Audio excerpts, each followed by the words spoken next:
Muy buenos días, querida iglesia. Les saludo a cada uno de ustedes en este día domingo 28 de marzo. Les invito a que puedan tener sus Biblias abiertas en el texto que ya se dio lectura en nuestras liturgias familiares, que es Mateo capítulo 21 del 1 al 11. Antes de entrar a este texto, les invito a que pueda tomarse unos minutos, pueda cerrar sus ojos y pueda también pedirle al Señor que lo ilumine, lo direccione para comprender todas las verdades que están detrás de este maravilloso y conocido texto. Oremos, hermanos. Te damos gracias, Señor, por tu palabra, y gracias te damos porque tú has sido bueno, misericordioso con cada uno de nosotros. Y estamos delante de ti en una actitud de adoración, dispuestos para escuchar tu palabra. En el nombre de Cristo Jesús, amén y amén. Bien, queridos hermanos, estamos en la etapa a 5 días antes de la muerte de Jesús. Y es donde Jesús entra a Jerusalén. Al entrar Jesús en Jerusalén, pasa a la etapa final de su vida. Es la semana final de su persona, de su misión. Todo lo que conocemos del ministerio de Jesús, todo lo que hemos podido leer, si usted ha leído en este tiempo de Cuaresma, por ejemplo, ha leído sobre Jesús y su ministerio, usted se va a dar cuenta que este es el foco en donde el ministerio de Jesús está llegando a su culminación, este ministerio terrenal. Todo lo que enseñó, cada milagro, cada acto tierno de bondad que ha realizado, va a encontrar su mayor significado en los últimos días de su vida. Anuncia la llegada del reino de los cielos. Y luego de eso Jesús comienza a sanar, a perdonar pecados, a predicar el evangelio, a hacer milagros, a expulsar demonios. Esta semana final de Jesús es donde culmina su misión. La misión del reino estableciendo el nuevo pacto, el pacto en su sangre, como dice el mismo Evangelio de Mateo, capítulo 6, del 26 al 29. Con su sacrificio en la cruz se lleva a cabo la verdadera expiación por el pecado de la humanidad. Y esto se convierte en la base para la creación de una nueva humanidad, para una creación, para una nueva creación, para un nuevo cosmos. Y también tenemos con la llegada del Espíritu Santo en Pentecostés. Entonces, esta escena, la que vamos a revisar a continuación, es de suma importancia. Es muy importante entenderla porque esta es una etapa, es un proceso en el cual Jesús entra a Jerusalén. Entra a Jerusalén, ¿para qué? Para ejecutar, para llevar a cabo todo aquello que se pensó, se planificó y se pactó en la eternidad.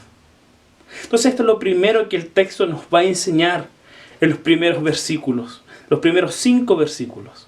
Es que la entrada triunfal nos enseña ¿qué cosa? Lo primero, la ejecución de un plan eterno. Lo que vemos es una escena, como les decía, que se llevó a cabo 5 días antes de su muerte. El día anterior a este evento, Jesús estaba en Betania, ¿recuerdan? Cenando con María, cenando con Marta y Lázaro. Y era en tiempo de Pascua. Todo el país, todo Jerusalén, estaba lleno de peregrinos. Entonces fíjense lo que el texto nos va a decir los primeros 5 versículos. Cuando se acercaban a Jerusalén y llegaron a Betfagé, al monte de los olivos, Jesús envió a 2 discípulos con este encargo. Vayan a la aldea que tienen enfrente y ahí mismo encontrarán una burra atada y un burrito con ella. Desátenlo y tráiganmelo. Y si alguien le dice algo, díganle que el Señor los necesita, pero que ya los devolverá. Esto sucedió para que se cumpliera lo dicho por el profeta.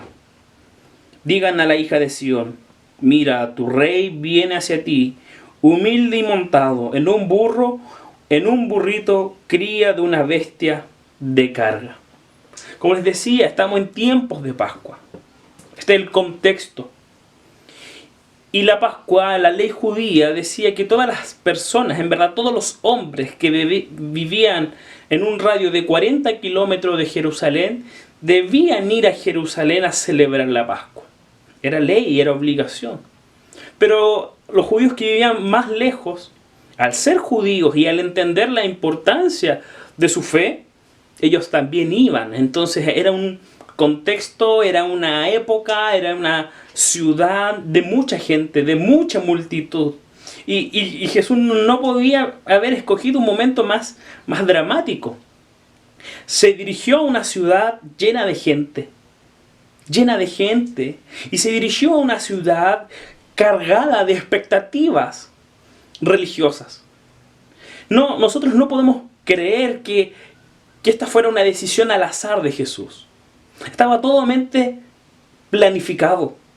Esto no fue una decisión repentina de Jesús, sino que fue todo un momento preparado para que Jesús entrara en la forma en que entró.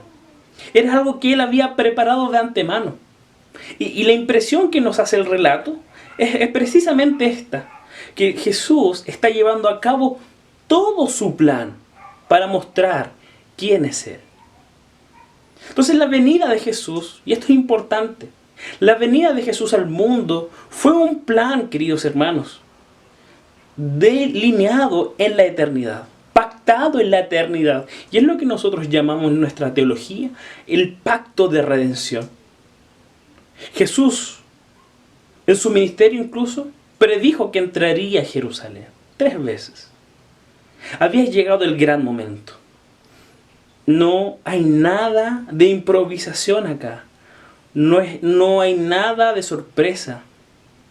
Él vino para esta hora, para entrar a Jerusalén y morir en una cruz.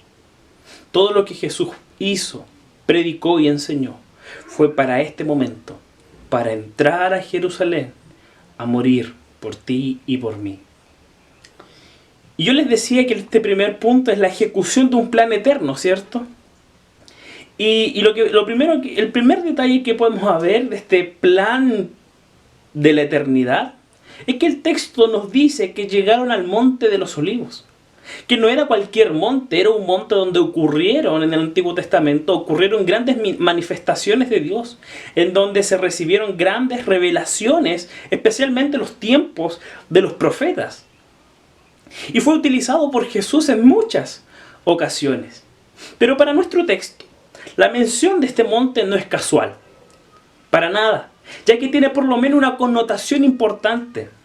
Y es que desde este monte descendería el rey que le pertenece el trono del rey David, de la dinastía davídica. Es de este monte, según el profeta Zacarías, es que va a descender el rey, el heredero, al trono del rey David. Por lo tanto, lo que vemos acá, a la luz del texto de Zacarías, es que hay una esperanza escatológica del Mesías. Por lo tanto, es muy importante, por lo menos aquí en Mateo, que él señalara que Jesús llega a este monte, llega al monte de los olivos. Un segundo detalle que vemos de este plan, de esta ejecución del plan eterno, es la orden de Jesús. Ustedes se dieron cuenta que Jesús manda a sus discípulos y les dice lo que van a encontrar. Incluso Jesús les dice lo que tienen que decir. Podemos ver aspectos de este rey, de este Mesías, aspectos de su soberanía, aspectos de su omnisciencia e incluso una visión profética, ya que el mismo texto dice que todo esto ocurrió para que se cumpliera lo dicho por el profeta.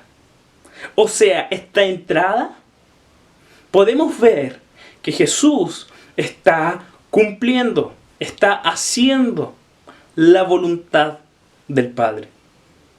Por eso que Jesús, al entrar en Jerusalén, está ejecutando un plan eterno, está haciendo la voluntad del Padre y está revelando que Él es el Mesías.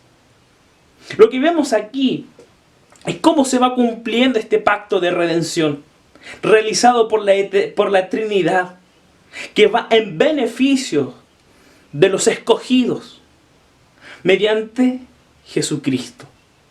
Jesús fue enviado por el Padre para una misión específica. Se sometió a la voluntad del Padre y no volvió para atrás. Obedeció completamente Jesús. Padeció la cruz a la que fue designado, menospreciando, como dice el texto de Hebreo, toda la vergüenza que ella significaba.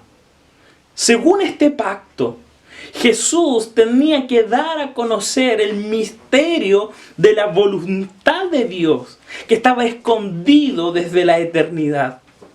Jesús cumple cabalmente su misión dentro de este plan de redención, entrando a Jerusalén. Entonces el texto citado, ya en el versículo 5, nos damos cuenta de lo siguiente. Ustedes se van a dar cuenta que hay dos referencias a textos proféticos.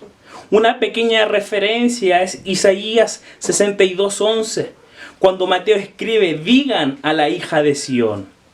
Y Zacarías 9:9 es el resto del versículo 5. Isaías 62, del 1 al 10, habla de una restauración de Israel después del exilio asirio y babilónico. Mientras que el verso 11 de Isaías 62, que tiene un carácter mesiánico, nos muestra que la salvación de su pueblo será por medio de un hombre específico. Y esta hará que su pueblo sea llamado un pueblo santo, redimido del Señor, y aquellos que Él vino a buscar, y la ciudad no será más desierta. Mientras que Zacarías también menciona la salvación de Israel mediante un rey que restaura a su pueblo en belleza y esplendor, y que ese rey es justo, es salvador y es humilde. El texto de la entrada triunfal de Jesús, el Domingo de Ramos, como muchos lo conocen, vemos a un Jesús, a un Mesías, a un rey, a un Salvador montando un burro. ¿Por qué? Porque Jesús nos está mostrando su misión, la misión de este Mesías, la misión de este rey, que es la misión de la paz, el establecimiento de un reino de paz, de una paz espiritual, de una paz distinta, como Jesús mismo dijo, una paz que no puede ofrecer el mundo. El hecho de que Jesús entrara montando un pollino define la naturaleza de este reino, que no vendría con fuerza militar, que no vendría con una ostentación carnal, sino que a través de medios espirituales que el hombre jamás va a poder entender sin la iluminación del Espíritu Santo. La descripción del rey contrasta profundamente la expectativa que tenía el pueblo judío del Mesías, que era un Mesías más popular, un Mesías más fuerte, un Mesías que seguramente tenía que tener lleno de seguidores. Quizás para muchos esta entrada no era para nada triunfal.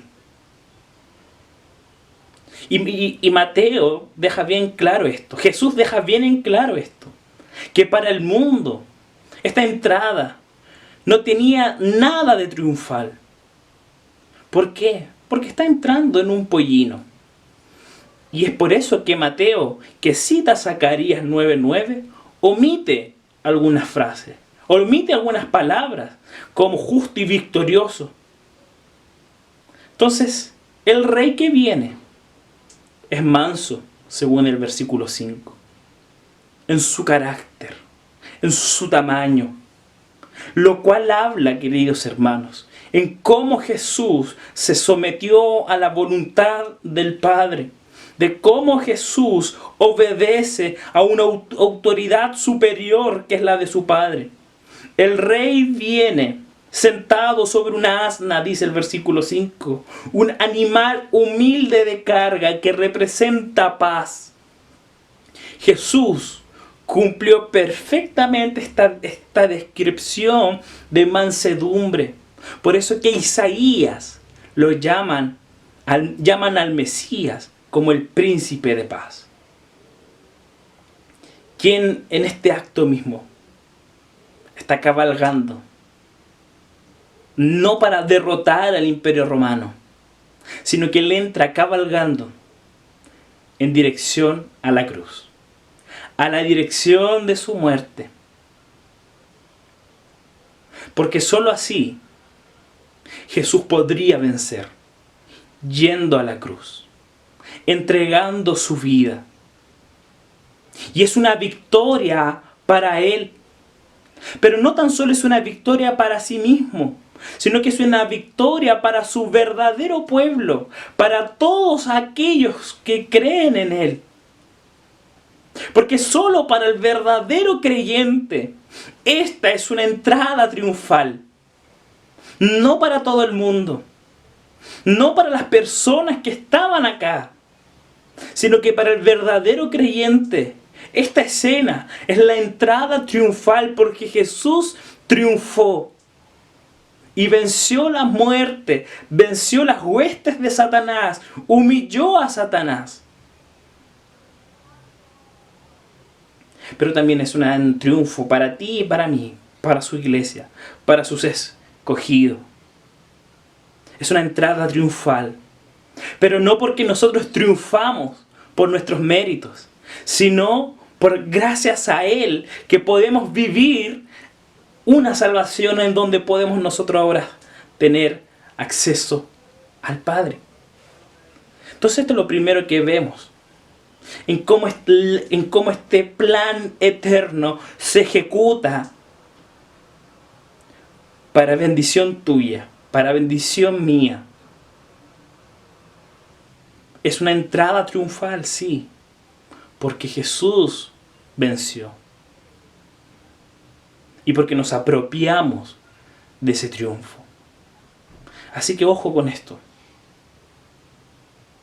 Gracias a que Jesús triunfó, nosotros también triunfamos ante los asedios del pecado de Satanás.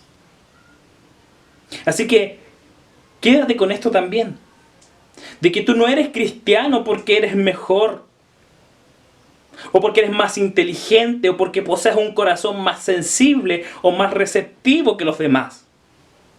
Eres cristiano porque el Padre te escogió en el Hijo, en Jesús, y el Hijo cumplió las condiciones de tu salvación, y el Espíritu Santo te aplica los beneficios redentores de la obra del Hijo. Entonces, cuando te sientas tentado en dudar de tu salvación, recuerda que Jesús ya en la cruz dice: consumado es, y que el Padre está satisfecho con la obra de su Hijo. Tu salvación está asegurada, no por algo que tú hagas, sino porque Cristo terminó la obra que el Padre le asignó a Él y satisfizo completamente la justicia de Dios. Así que esta es la entrada triunfal de Jesús, porque aquí Jesús ejecuta el plan eterno en beneficio de sus escogidos, es decir, por ti y por mí. Lo segundo que el texto nos enseña, y lo segundo y último que nos enseña el texto, está del versículo 6 al 10. Fíjense lo que dice el texto. Los discípulos fueron y hicieron como le había mandado Jesús. Llevaron la burra y el burrito y pusieron encima sus mantos, sobre los cuales se sentó Jesús. Había gente que tendía sus mantos sobre el camino, otros cortaban ramas de los árboles y la esparcían en el camino. Tanto la gente que iba delante de él como la que iba detrás gritaba: Hosana al Hijo de David, bendito el que viene en el nombre del Señor, Hosana en las alturas. Cuando Jesús entró en Jerusalén, toda la ciudad se conmovió. ¿Quién es este?, preguntaba. Este es el profeta Jesús, de Nazaret de Galilea, contestaba la gente. Lo segundo que nos enseña esta entrada triunfal es que debemos tener una actitud de adoración por este plan eterno. Jesús no tan solo ejecutó este plan eterno, sino que en nosotros también debe producir adoración. Durante el tiempo de la Pascua, en donde se recordaba la liberación, ¿no es cierto?, en el primer éxodo en Egipto, no es tan absurdo pensar que para muchos judíos, para muchos israelitas, para muchos hebreos, tenían un fuerte deseo de que este éxodo se repita. Piensen en el israelita común en la época de Jesús, oprimido por el Imperio Romano, ¿cierto? Abusado por el Imperio Romano, en lo social, en lo político, en lo económico, etc. Cada vez que ellos iban a la Pascua, ellos iban y pensaban, pucha, ojalá venga luego el Mesías y nos liberte de este maldito imperio, de este Herodes, de este César. Entonces, en tiempos de Pascua, seguramente al israelita común le venía este pensamiento. Ojalá Dios nos liberte, ojalá Dios venga el Mesías y nos liberte de esta opresión, de esta esclavitud. Entonces no sería tan absurdo de que en algún momento se repita lo que pasó con Éxodo. Por lo tanto, la escena de entrar en un pollino de Jesús, para estas personas comunes y silvestres, era algo provocador. Era una imagen potente. Y la elección por parte de Jesús del transporte que él utilizó, de un transporte característico de la realeza de Israel. El asno era un transporte muy utilizado en la tradición israelita. Usted lo puede ver en Jueces y en Primera de Reyes, por ejemplo. Entonces, fíjense, ven a Jesús y se impresionan. Algo les recuerda, algo sienten. Ven a un Jesús o un Mesías humilde. Pareciera que este es el Mesías prometido por Dios, cuya confianza está en el Señor, como decía el Salmo 20. Entonces la actitud de la gente fue algo espontánea, ya sea por la misma fama de Jesús o por la imagen que tenían frente a sus ojos. Todos que estaban rodeando a Jesús daban voces y alabanza de alegría. Hosana al Hijo de David. Bendito el que viene en el nombre del Señor. Hosana en las alturas. Gritaban, Hosana. Y debemos tratar de comprender lo que quiere decir Hosana. Hosana quiere decir salva ahora. Salva ahora. Y era una llamada de auxilio. Que un pueblo en angustia se dirigía a su rey o a su Dios. Hosana, sálvanos ahora. Necesitamos de tu ayuda. Y esta palabra Hosana es una cita, por cómo lo escribe Mateo, es una cita del Salmo 118, versículo 25, que dice: sálvanos, te suplicamos, oh Señor. Y el Salmo 118 es un himno de acción de gracias. Es cosa de ver el primero y el último versículo de todo el Salmo. Y el elemento unificador por el cual el salmista es grato a Dios, es por el libramiento.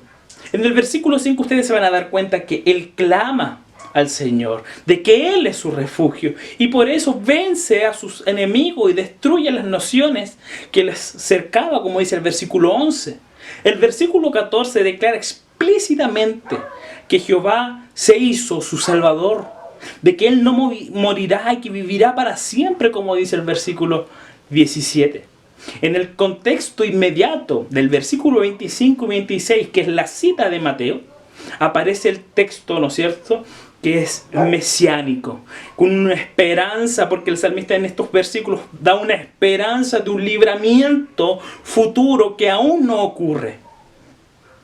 Es una gran salvación que está a punto de ser vivida y celebrada por todos, con rama en sus manos Y el Salmo 118 va terminando diciendo, vengan con rama en sus manos y vamos al altar. Fíjense la imagen.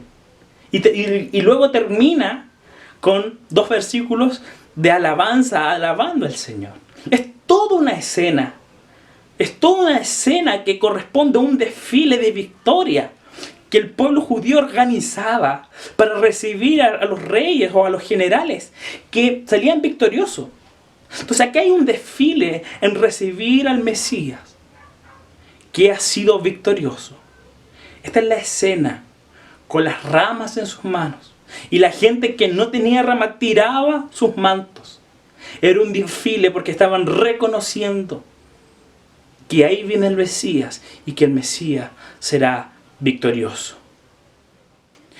Sin embargo, el Evangelio de Mateo deja bien claro, con los capítulos siguientes, que esta misma multitud es la misma que pedían que lo crucificaran. Porque este hosana de esta gente era con expectativas terrenales y no eternas. La aclamación de las multitudes procede de sus propias expectativas, de lo que ellos quieren que Jesús sea. Sin embargo, para él, esta entrada triunfal es una revelación de sí mismo para Israel. Esta es una revelación de que a quien van a matar es al Mesías. Y esto va a sellar el destino de su pueblo. Pero también va a ser un testimonio potente para sus discípulos cuando reflexionen sobre estos acontecimientos con los ojos de la fe después de la crucifixión y resurrección. Ahí los discípulos van a decir, wow, este verdaderamente era el Mesías, porque resucitó.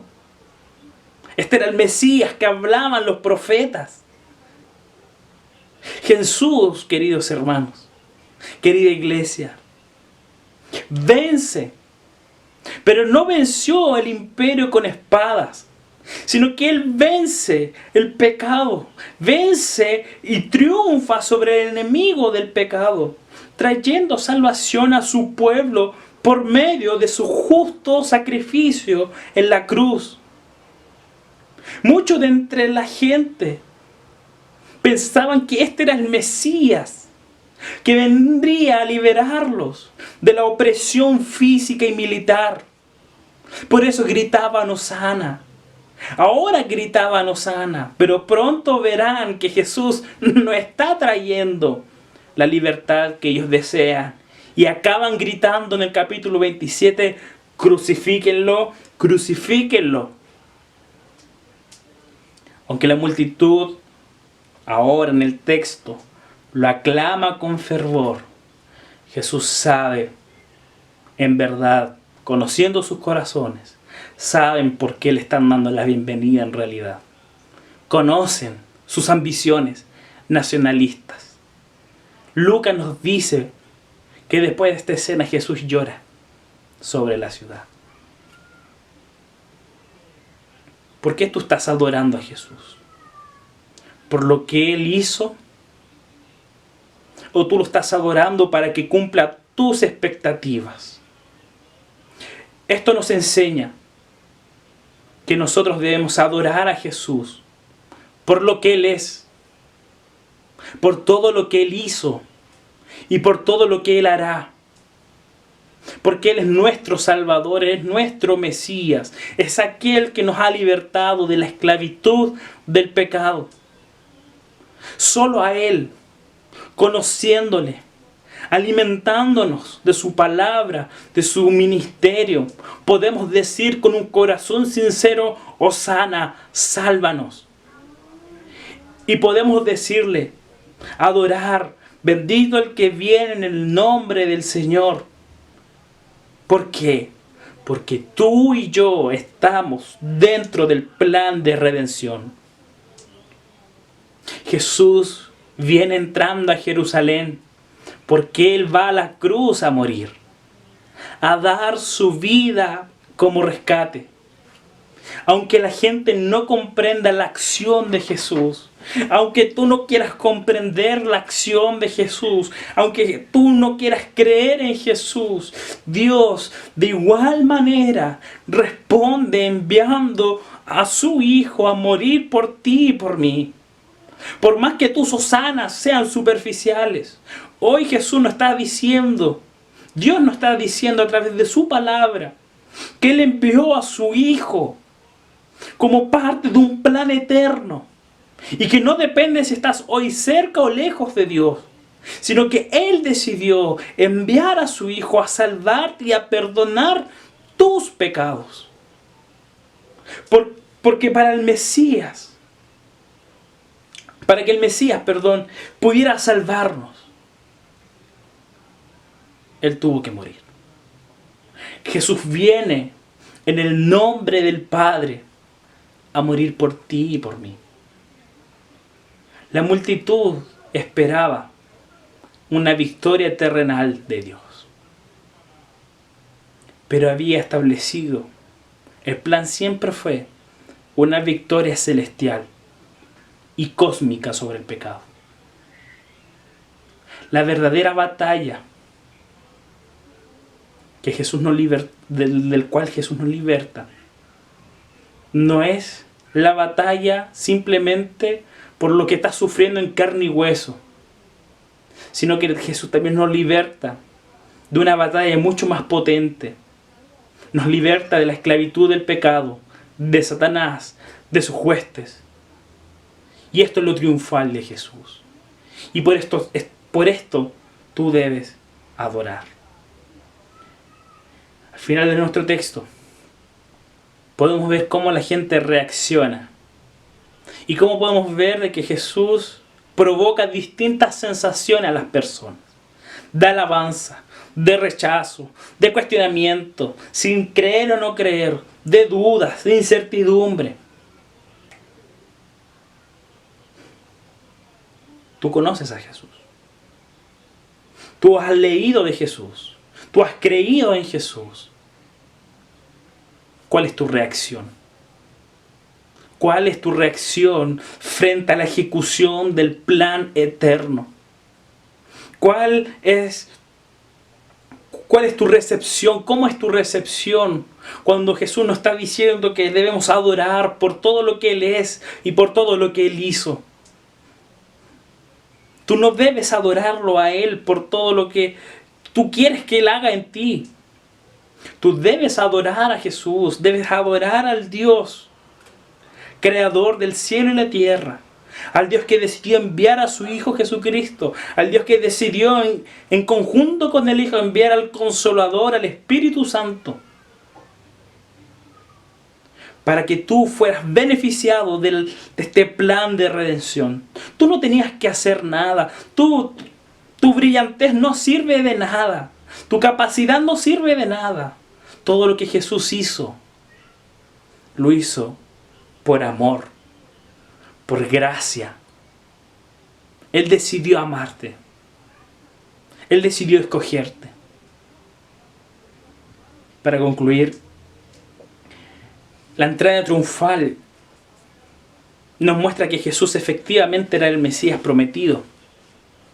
Que aquel rey que venía a instaurar el reino de Dios o el reino de los cielos, y que lo concluiría con la segunda venida. Y todos nosotros debemos reflexionar y anhelar que nuestro Rey venga a buscar a todos aquellos que son parte del reino y que deseemos adorarle. Estamos en tiempo de Semana Santa, aunque usted no lo crea. Con pandemia, sin pandemia, estamos en tiempo de Semana Santa. Vamos a tener un tiempo de adoración el Viernes Santo y el próximo domingo será domingo de resurrección. ¿Cómo tú estás enfrentando este tiempo de reflexión en donde podemos ver cómo Jesús ejecutó su plan, ejecutó el plan del Dios Trino en beneficio nuestro? ¿Cómo tú te vas a preparar este tiempo? Yo simplemente te invito a que puedas profundizar que todo lo que Jesús hizo está dentro de un plan que ocurre en momentos determinados, en el tiempo y en el espacio, para que tú puedas disfrutar de una relación con Dios. Hace más de 2000 años, Dios decidió enviar a su Hijo, Jesucristo, a Palestina, al Medio Oriente, a morir por nosotros. Es importante que tú recuerdes las verdades del Evangelio para tener una cosmovisión bíblica, para llevar una vida según el Evangelio. Este tiempo de Semana Santa te invito a que lo puedas utilizar para escarbar las raíces de tu fe, para escarbar las raíces de tu creencia, para escarbar las raíces de tu esperanza, para escarbar las raíces de tu fe, que debe ser algo que no tan solo es algo intelectual, o no es algo que simplemente en creer, sino es algo que se debe vivir. La entrada triunfal nos debe motivar, nos debe impulsar a confiar más en Dios, a amar a Dios, a descansar en Él. Porque todo lo que Él hizo corresponde a un plan eterno. Y Él lo ejecutó. Y hoy nos invita a que este plan lo podamos disfrutar, anhelar, conocer, para que tú y yo podamos adorar. Que el Señor nos ayude y que esta entrada triunfal pueda ser vivida por ti y por mí. Te invito a orar. Te damos gracias, Señor, por tu palabra y te pedimos que seas tú iluminándonos cada día con ella. Gracias, Dios, porque sabemos que tú nos amaste desde antes de la fundación del mundo y que tú llevaste a cabo todo lo necesario para que hoy nosotros, en el 2021, podamos creer y confiar en ti y tener una esperanza segura. Así que por eso te adoramos. Que este tiempo de Semana Santa sea de reflexión, sea de escudriñar tu palabra, sea de profundizar en las verdades de nuestra fe. En el nombre de Jesús. Amén y amén. Que el Señor les bendiga, hermanos, que tengan una excelente semana y nos vemos pronto.